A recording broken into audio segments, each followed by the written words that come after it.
Bienvenidos a este tu canal y la verdad nos hará libres. Hoy encuentro número 6. Quien te habla, Pedro Pecos Sarquis.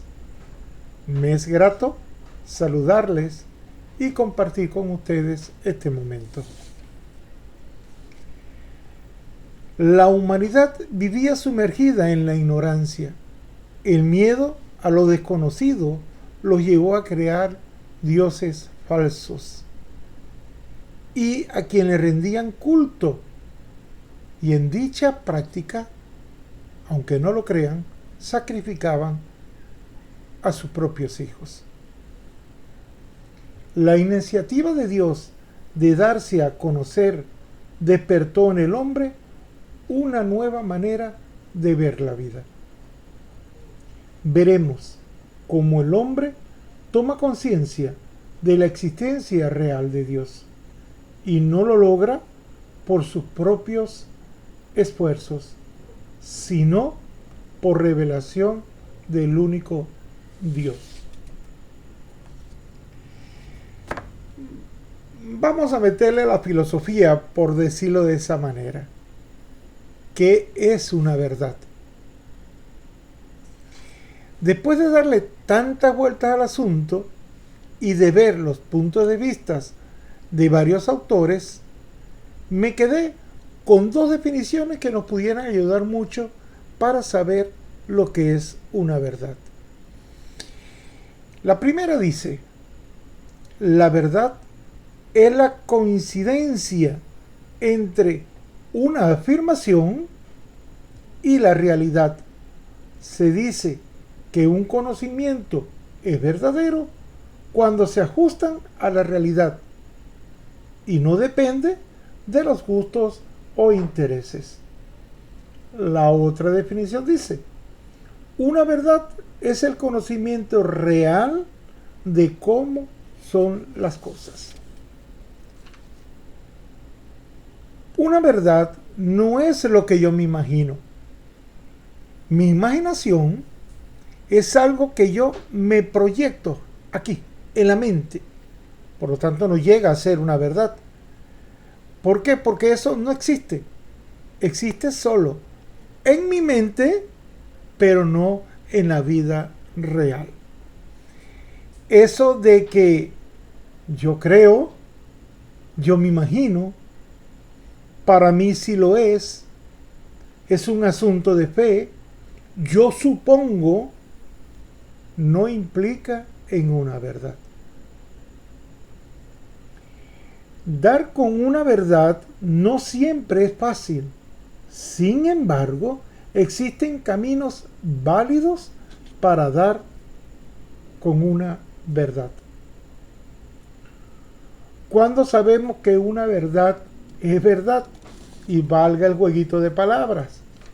Sabremos que una verdad es verdad cuando despejemos todas las dudas. Una verdad, no cabe la duda.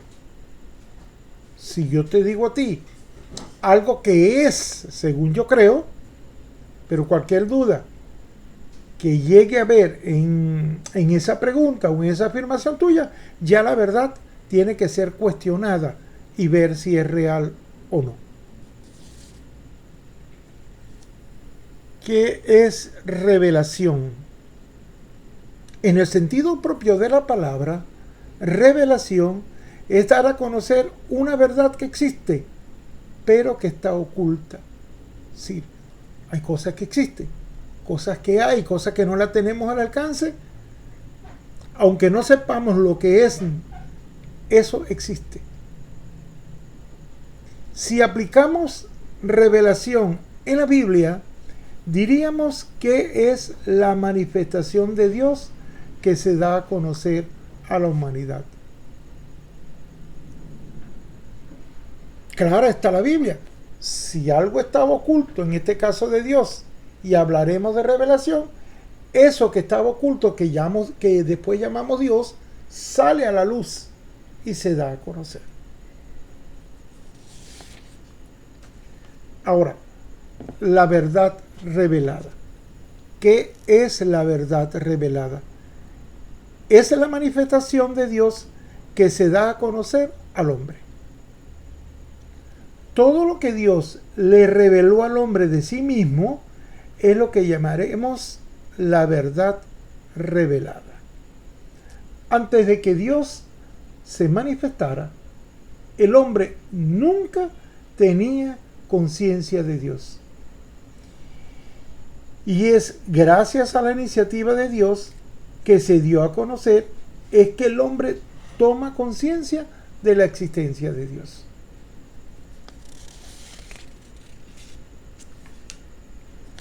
Característica de la revelación de la verdad revelada. Primero, Dios es quien toma la iniciativa y que por voluntad propia decidió darse a conocer. Si no es una voluntad del hombre, no es que el hombre quiso, no es que el hombre quería saber si Dios estaba o no estaba. No, él no sabía nada de eso. Dios toma la iniciativa y se da a conocer al hombre. Con la revelación de Dios, el hombre comprendió que Dios es real y existe, no esos dioses falsos a quien ellos le daban culto. Aquello que la Biblia luego le dirá los ídolos. Cuando descubren a Dios, cambian el modo y dicen, caramba, Dios existe, Dios es. No es esas cosas que nosotros tenemos como dioses, cosas hechas por manos humanas. Tercero, Dios se da a conocer a sí mismo. Eso es importante. Cuando Dios se revela, Dios le va a decir al hombre quién es, qué es lo que es. Pero tenemos que tomar en cuenta esta característica, ya es la número 4. La cuarta dice, Dios no se reveló en su totalidad. Y tenemos que tomar, digamos, y repito la palabra, la bendita conciencia, tomar conciencia que en la Biblia no está la totalidad de Dios. Ni siquiera pudiéramos decir la definición de quién es Dios. Quinto, Dios se manifiesta y lo hace en beneficio del hombre. A veces, bueno, qué cosa que no me gustaría decir, por lo menos no ahorita, después hablaremos sobre eso. Un Dios que se va a revelar ¿para qué? Para que le glorifiquemos, le alabemos, le hagamos sacrificio. ¿Qué va a hacer Dios con eso? ¿De qué le sirve? Sí, ¿qué puede darle el hombre que a Dios le beneficie? Nada.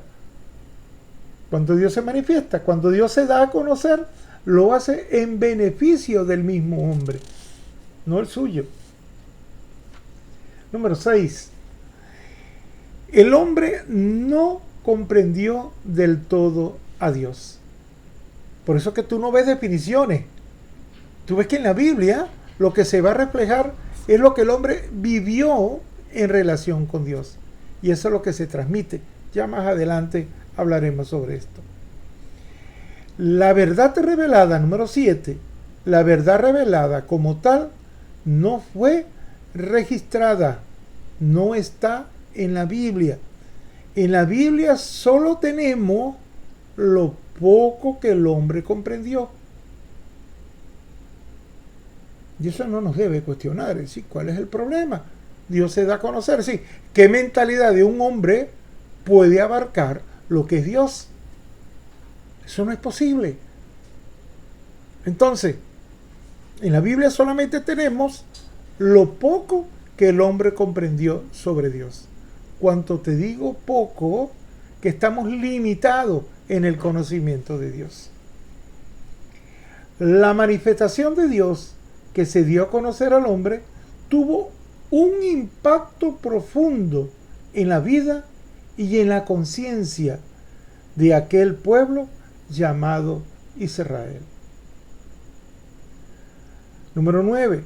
Sabemos que Dios existe gracias a Dios que se dio a conocer. Y fíjate que de lo contrario, el hombre nunca, pero nunca hubiese dado con Dios. Y no porque el hombre es bruto. ¿Cómo se va a imaginar eso? No cabe. Entonces, cuando el pueblo de Israel conoce a Dios, se da cuenta de la trascendencia de esa gran verdad en la vida humana. ¿Por qué Dios se dio a conocer? Era la pregunta que yo me hacía. Está bien, Dios se revela en beneficio del hombre, etc.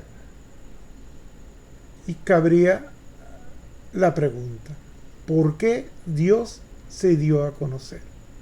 Y fíjate que la principal razón del por qué Dios tomó la iniciativa de darse a conocer es porque el hombre no podía dar con Dios. De ninguna manera. El hombre nunca se imaginó que Dios existiera.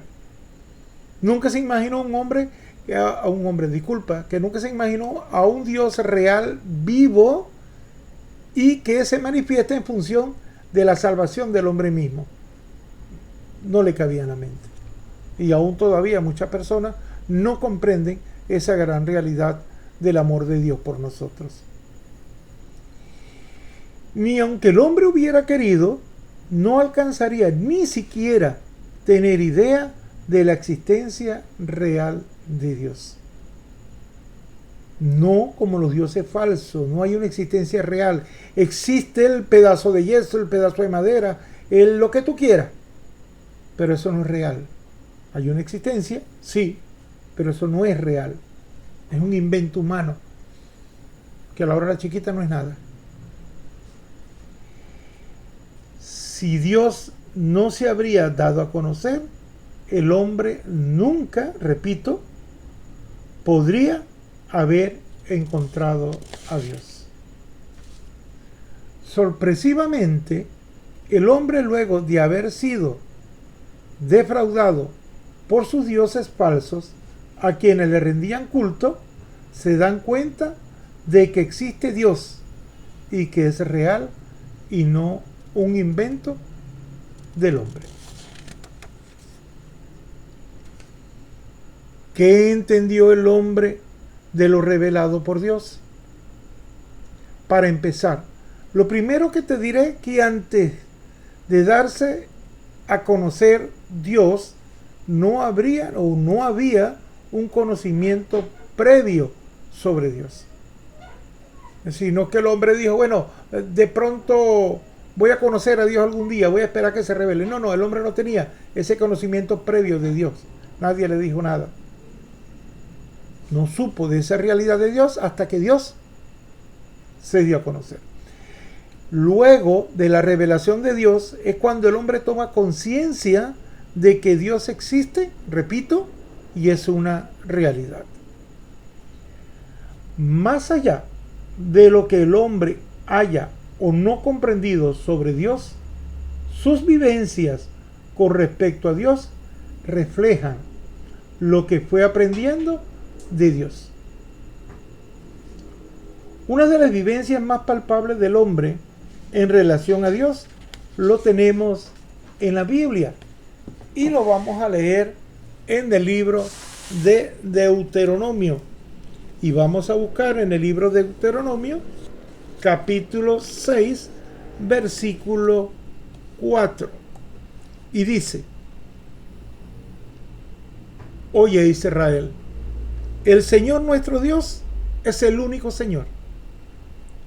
Ama al Señor tu Dios con todo tu corazón, con toda tu alma y con todas tus fuerzas. Deuteronomio 6:4. El pueblo de Israel conoce esa gran vivencia que tuvo con Dios y le dice al pueblo, los profetas, los que estuvieron al frente del pueblo de Israel, le dice: Oye, Israel, el Señor tu Dios es el único, no hay otro fuera de él. Pero además le dice: disponga de toda tu fuerza, de todo tu amor hacia Dios. Ámalo. Pero fíjate lo que dice en el libro de Isaías. Creo que lo tengo marcado por aquí. Aquí estamos. Isaías capítulo 45, versículo 5. Yo soy Jehová, Ninguno más hay y no hay Dios fuera de mí. No hay Dios fuera de mí. Del libro del profeta Isaías, capítulo 45, versículo 5. Lo que aprendió Israel como pueblo de Dios, que todos sus ídolos son dioses falsos, que no existen en realidad y que nada han hecho por ello. Yo me imagino, el defraude era grande, tantos años adorando a esos dioses, ofreciendo en sacrificios a sus propios hijos y no ver resultado alguno, hasta que se encuentran con el Dios verdadero, que se toma la iniciativa, se toma la molestia de decirle, aquí estoy yo existo, yo sí soy real, y aquí estoy dispuesto a ayudarte. Vamos a verlo de esa manera más criolla. Los conocimientos adquiridos del hombre sobre Dios se dieron gracias a las experiencias vividas con Dios. ¿Y cómo sabemos de esas vivencias que ellos han tenido con Dios? La Biblia. Los contenidos bíblicos, ese reflejo de toda la vivencia que esta gente tuvo con Dios. Y eso es lo que tenemos aquí. Ver qué entendieron, qué comprendieron, cómo vivieron. Y de allí podemos deducir muchísimas cosas que no podemos hoy tampoco. Pues imagínate tú, si vamos a deducir toda la Biblia, terminaríamos mucho después. La intención de los autores de los textos bíblicos, y en eso quiero que estés claro, es de darnos a conocer a Dios desde el punto de vista vivencial y no intelectual. Los dioses falsos. Los dioses falsos son frutos de la imaginación humana y no existen en realidad. ¿Cuántos dioses falsos tenemos en nuestra vida? ¿Cuántos inventos no hemos hecho? Por decir una de las tantas, poner una sábila. Si tú crees que una sábila te va a proteger ¿de qué? Eso es embuste. Pero bendito sea Dios, con esa mentalidad vivió el hombre y sigue viviendo. Entre los dioses falsos que le rendían culto estaba Baal, Astarte, Acera, Quemos, Dagón, Maloc, Tamuz. Respecto a estos ídolos, sin efecto alguno. Y fíjate lo que dice la Biblia respecto a ellos. Y te lo voy a leer del libro del Salmo. Y debe estar marcada por aquí. Vamos a leer el Salmo 115, verso 4 en adelante. Y fíjate lo que dice. Presta atención a lo que dice este Salmo. Los ídolos de los paganos son oro y plata, objetos que el hombre fabrica con sus manos. Y aquí viene la clave. Tienen boca, pero no pueden hablar. Tienen ojos, pero no pueden ver. Tienen orejas, pero no pueden oír. Tienen nariz, pero no pueden oler. Tienen mano, pero no pueden tocar. Tienen pies, pero no pueden andar. Ni un solo sonido sale de su garganta. Iguales a estos ídolos son quienes los fabrican y quienes en ellos creen. Como dicen en las películas, cualquier cosa con la realidad es pura coincidencia.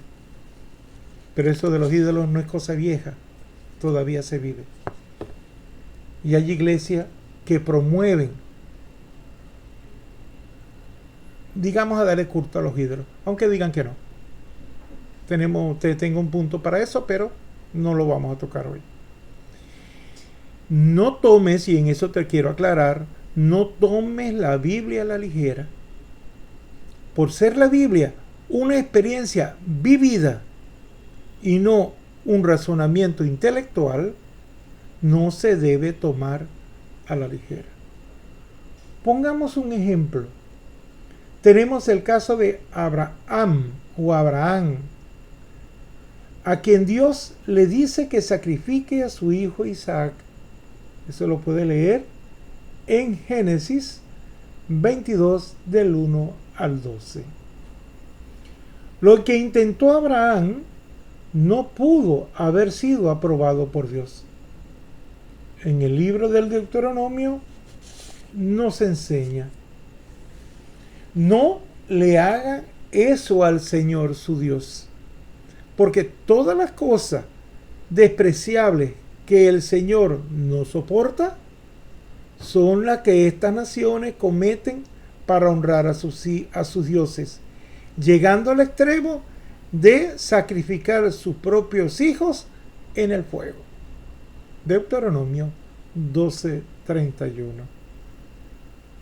Miren, mis hermanos, Dios no se contradice. Lo de Abraham fue su propio deseo, no el de Dios. Cuando profundicemos más sobre esta vivencia de Abraham, pondré más claro el asunto. Una experiencia es el resultado del aprendizaje que se adquiere a través de una vivencia y no es infalible. Es decir, por ser una experiencia vivida, sea necesariamente una verdad. En cambio, la revelación de Dios en su esencia, es decir, lo que Dios mismo reveló, es una verdad indiscutible. Sin embargo, no porque Dios se dio a conocer al hombre, implique que el hombre haya comprendido lo revelado por Dios. Fíjate que aún todavía la iglesia como que no conoce del todo a Dios. Yo digo que las iglesias todavía estamos en pañales en esta búsqueda de Dios. Una cosa es lo que Dios dijo de sí mismo y otra cosa lo que el hombre entendió. Por ser la Biblia una experiencia vivida, no debemos aceptar todas las vivencias como verdad. Tú me dirás, bueno, Pedro, ¿y entonces? ¿Me vas a decir que hay cosas en la Biblia que son mentiras? No voy a discutir eso, solamente te voy a decir algo. Las vivencias son vivencias adquiridas en lo que tú comprendiste, pero no implica realmente que sea una verdad. Que hay vivencias que vale la pena y son reales y están en la Biblia y no son cuestionables, es cierto, pero hay otras que dan mucho que pensar. Como Dios le va a decir a Abraham, mira, agarra a tu hijo y quémamelo al fuego. ¿Tú creerías eso? ¿Para qué? ¿Qué va a ganar Dios con sacrificar a Isaac? Nada. Por eso digo a veces que lo de Isaac fue una iniciativa de Abraham y no de Dios. El asunto de las interpretaciones de la Biblia nos exige como mínimo lo siguiente. Presta oído al asunto. Tener un conocimiento general de los contenidos de la Biblia. Mucha gente empieza, mira, la Biblia dice esto, dice aquello, dice lo otro. ¿Sí? ¿Y a dónde lo dice? ¿En qué sitio de la Biblia yo lo puedo leer? Y no te dicen nada, se callan la boca. ¿Por qué? Porque no es bíblico. Sí, no podemos comprender, comprender no es la palabra, no podemos aceptar todo lo que ellos digan. Los hechos me lo tienen que decir. Si está en la Biblia, ¿a dónde?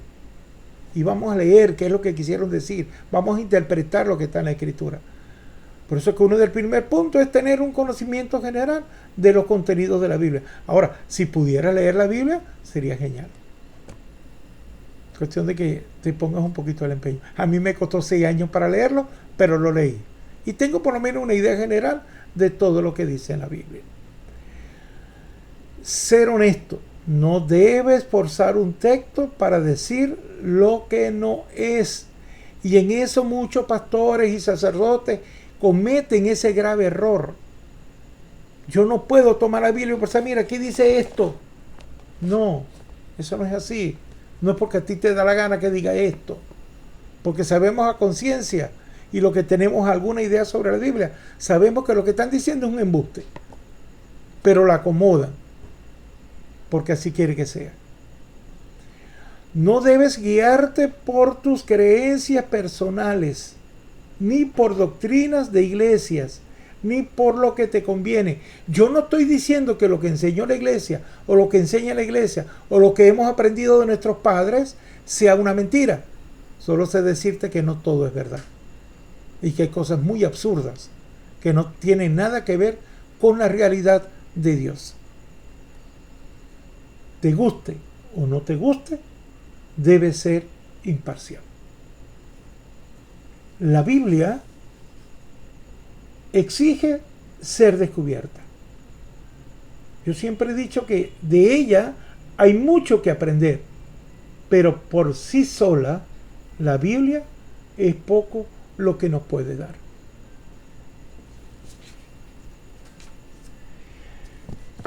Concluimos todo lo que les he dicho hoy. Sabemos que Dios existe porque fue Él mismo quien se dio a conocer.